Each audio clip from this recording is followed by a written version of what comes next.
Magandang araw po mga master, welcome sa ating YouTube channel. So ang gagawin po natin ngayon mga master ay magkakabit po tayo ng ito, yung kilowatt-hour meter, yung submeter natin. So bali dito po tayo maglalagay ngayon ng submeter ngayon.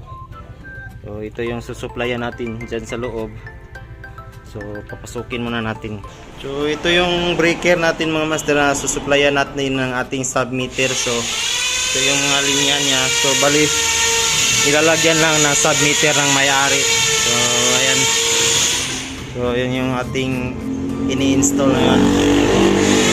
Master, yung brand ng ating submeter ngayon gagamitin is Safari. So ayan yung Safari brand yung ating kilowatt-hour meter. So kailangan dito mga master, titignan talaga natin yung wiring diagram dito. Kasi yung wiring tapping niya dito is ito, kung nakikita nyo yung 1 at saka 2. So mas plus dito sa gitna is may positive sign. So ibig sabihin yung live natin is, yung load natin is dito natin is sasaksak yung galing sa source natin, at saka yung live naman papunta doon sa ating circuit breaker is dito natin isasaksak. At saka yung neutral naman ng ating galing sa source natin dito natin ilalagay, tapos yung load naman ng ating papunta sa ating breaker, yung neutral niya is dito natin ilalagay. So may kaibahan dito sa ating submeter mga master. Yung kadalasan kasi yung submeter natin ay yung live dito, yung source natin is dito na side. So live at saka neutral ang nangyari dito sa submeter na to ay yung live natin is yung naka siya tabi. So ipapakita natin ngayon master kung paano natin ikakabit yung ating mga wire dito sa ating submeter. So ayan, ginawa tayong wiring diagram dito, makikita nyo mga master, oh.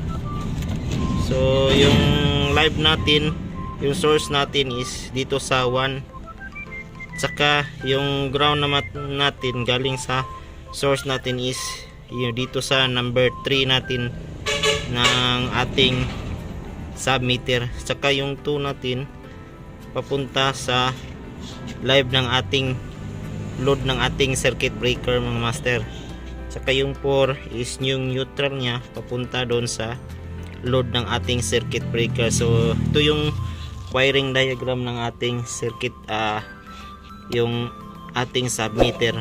So ayan po, ikakabit natin siya doon sa ating ginawang, yan, dito natin siya ikakabit. Ngayon mga master, piniprepare na natin yung ating linya, yung ating source galing doon sa bahay na yan. So dyan tayo kukuha ng source para sa ating submeter. So ito yung wire natin, yung duplex wire natin. So kakabit natin yung ating THHN papunta dito sa ating submeter. So pakita na natin ngayon kung paano natin ilalagay yung wire natin dito sa ating terminal na ating submeter ngayon. Ito pala yung ating 8.0 na wire mga master. Ito yung i-connect natin dito sa ating service drop wire para yung copper wire natin dito natin isasak yung 8.0 na wire. So yung 8.0 na THC natin i-connect natin dito sa ating service drop wire. So ito po yung 8.0 na wire natin mga master. So i-connect natin siya dito sa ating submeter ngayon. Unahin natin tap yung ating neutral.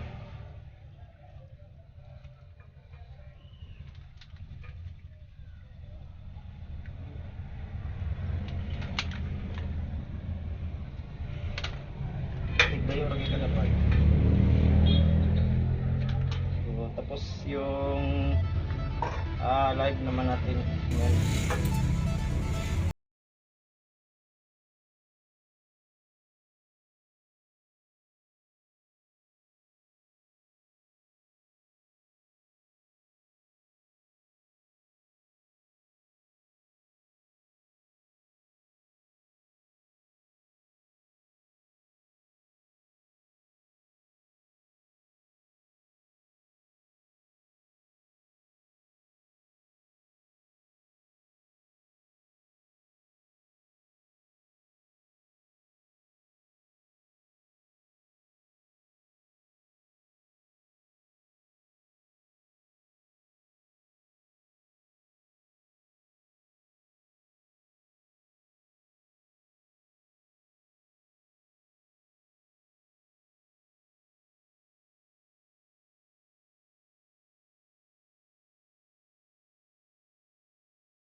So ayan na po yung live ng ating source load side. So ngayon naman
tap na natin yung live natin mga master. So ito yung live natin tsaka yung neutral natin.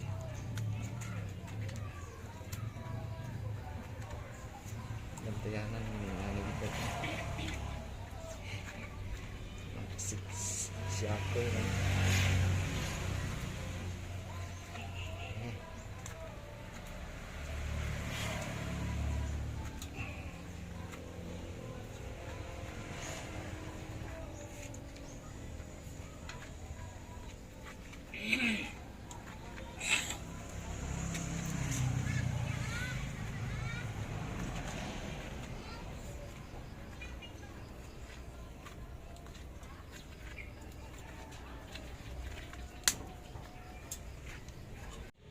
So ngayon mga master, natapping na natin yung ating source at saka yung ating load side ng ating papunta sa ating breaker. So titesting natin yung ating screw tester ngayon. So ayan. So milaw, so ibig sabihin yung live natin. So ayan na po kadali magkabit ng ating service electric meter mga master, yung submeter natin. So magkaiba yung ating wiring tapping dito. So kung nakikita nyo, so ngayon lang natin nakita tong ganitong setup ng submeter. So yan, titignan muna natin doon sa loob kung ilaw na yung ating mga ini-install doon.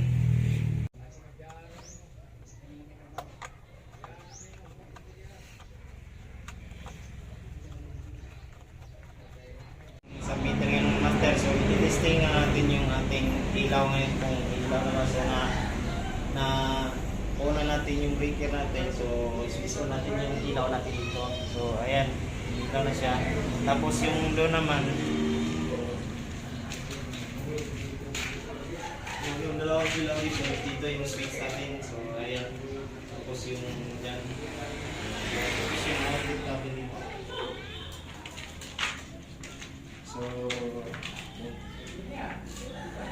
So, ayan mga master, sana huwag niyo kalimutan i-subscribe yung YouTube channel natin at hit yung notification bell para updated kayo sa next upload natin mga master. God bless po.